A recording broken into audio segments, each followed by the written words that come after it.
थोर पुरुषांच्या जीवनातील स्फूर्तिदायक प्रसंग यामध्ये आपण श्री गुरु नानक देव शीख धर्माचे संस्थापक यांच्याबद्दल माहिती बघणार आहोत।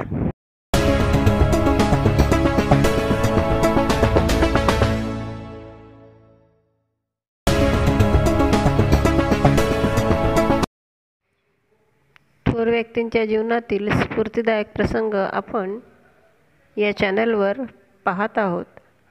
आज आपण गुरु नानक जयंतीनिमित्त त्यांच्या जीवनातील असाच एक स्फूर्तिदायक प्रसंग पाहणार आहोत।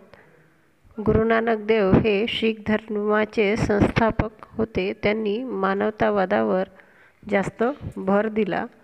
बघूया हा प्रसंग आपल्याला काय शिकवण देऊन जातो।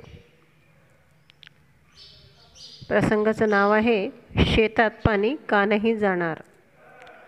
गुरु नानक एकदा हरिद्वारला गेले। तेथे नदीच्या पाण्यात उभे राहून अनेक श्रद्धाळू सूर्याकडे पाहून स्वतःच्या मृत नातेवाईकांना ओंजळीत पाणी घेऊन देत होते।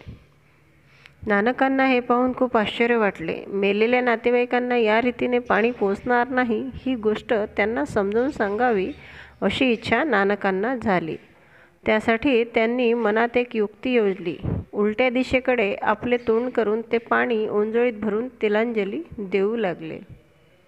तेथे असलेल्या लोकांना हे पाहून खूप हसू आले। नानक म्हणाले, माझे शेत उलट्या दिशेला येते म्हणून मी त्या दिशेला राखून पाण्याच्या ओंजळीने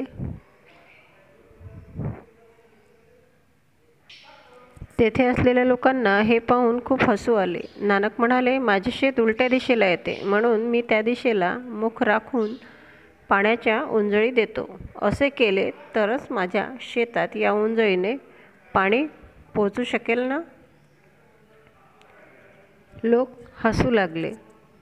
अरे तू मूर्ख दिसतो, येथून तुझ्या शेतात पाणी कसे पोचणार। नानक म्हणाले, का नाही पोचणार। तुमचे मृत नातेवाईकांना थेट स्वर्गापर्यंत तुम्ही ओंजळीने पाणी पोचवित आहात।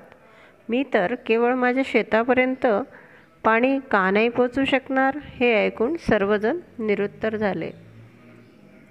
यावरून आपल्याला लक्षात येतं की एखादं सत्य जर आपल्याला समोरच्या व्यक्तीच्या लक्षात आणून द्यायचं असेल किंवा त्याला पटवून सांगायचं असेल तर त्याला सत्याचाच वापर करावा लागतो।